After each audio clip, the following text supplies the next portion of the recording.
mengenai yang namanya konsentrasi. Nah, konsentrasinya itu harus betul-betul kita perhatikan.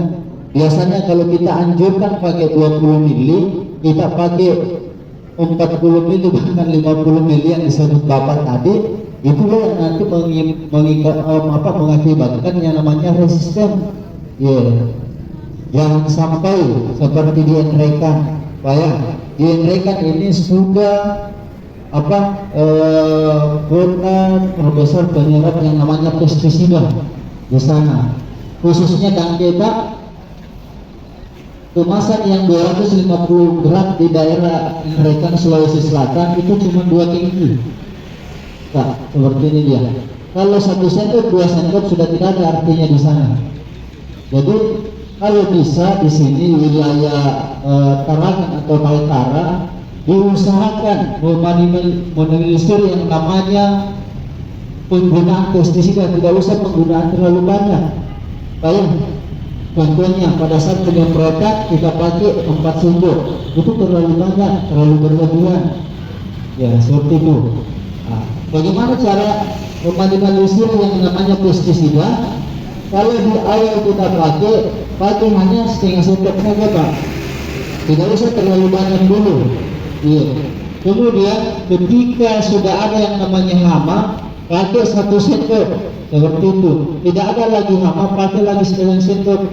Jangan mulai dari kecil 1 sendok sampai besar 1 sendok terus.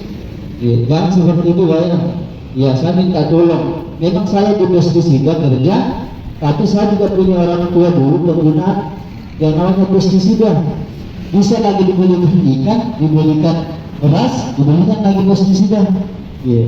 Seperti itu Pak. Jadi kalau angka bagusnya, pencampuran pestisida harus betul-betul kita ketahui. Yang mana namanya percampuran pestisida itu ada 5. Yang pertama itu Pak adalah tepat sasaran.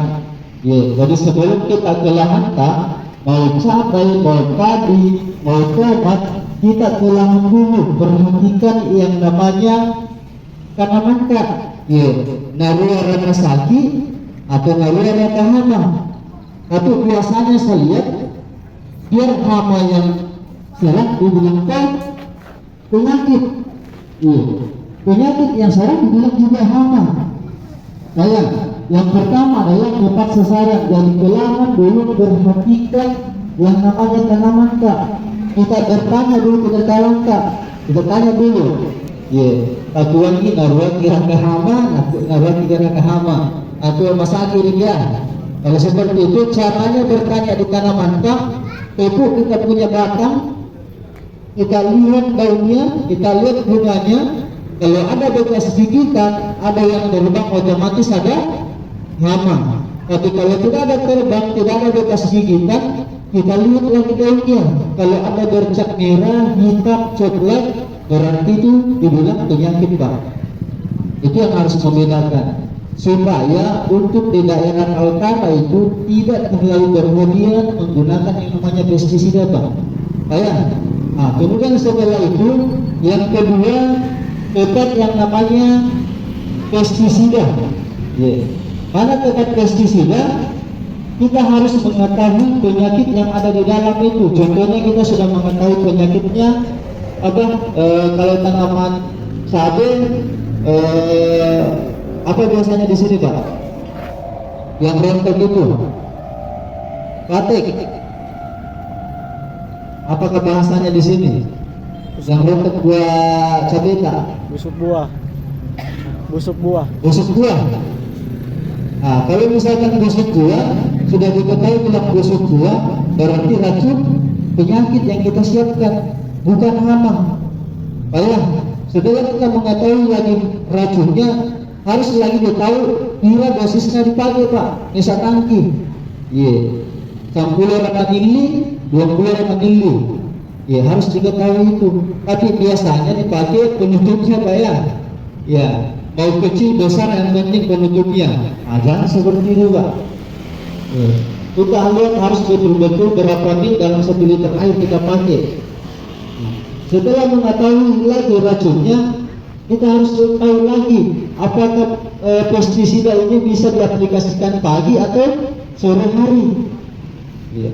Ada pestisida itu Pak, bisa pada saat pagi hari, tidak bisa sore hari, bisa sore hari, tidak bisa pagi hari, seperti itu. Dan kemudian selanjutnya adalah waktunya, kapan waktunya Pak? Jam berapa sampai jam berapa paginya? Ya. Karena kalau di daerah Sulawesi Selatan, paginya di sana jam 6 sampai jam 12. Masih jam 12 masih menyemprot. Yeah. Kalau bisa usahakan Pak mulai dari setengah 7 sampai setengah 11, step setengah 11 tidak usah menyemprot. Ya, kenapa seperti itu? Namanya bahan kimia, ketika dengan kena sinar matahari itu hilang Pak racunnya. Yeah. Biasa kalau dipakai terus sudah dipakai kita bilang oh tidak ada hasilnya di pestisida atau racun, padahal sudah hilang. Kita sendiri yang salah penggunaan.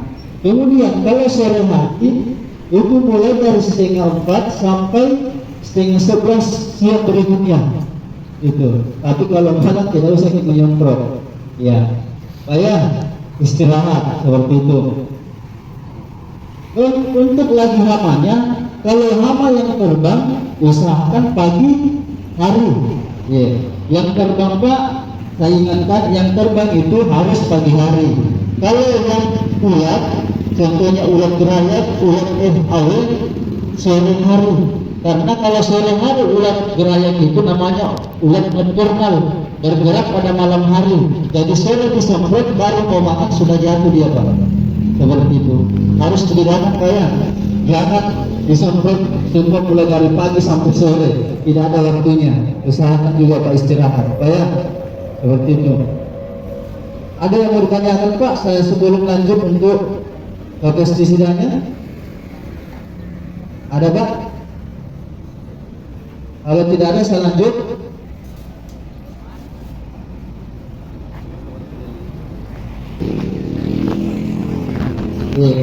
Dia kata ini sama ibu pagi ini lebih baik. Ada? Oh parasit. Ya. Jadi parasit sudah pakai ini untuk perlakuan di tanah. Untuk perlakuan di tanah yang paling intinya menetralkan yang namanya tanah. Jadi kalau tinggi asamnya dia netralkan, kalau kurang unsur haranya dia maksimalkan. Itu saja intinya Pak. Kalau kita mau bahas itu tidak sampai waktunya, karena waktu terbatas. Ini untuk menetralkan unsur hara. Kalau untuk asamnya, kalau unsur haranya memaksimalkan naik, seperti itu. Kita pakai dalam dalam satu bungkus ini 200 liter air. Satu bungkus begini. Kalau misalkan kita mau per tangkinya 2 sendok sampai 3 sendok per tangki. Ya, ini disemprotkan. Bisa juga dicampur dengan pupuk seperti itu Pak. Kalau biasanya pakai apa di sini Mas Mario? Pakai apa biasanya selain DPI?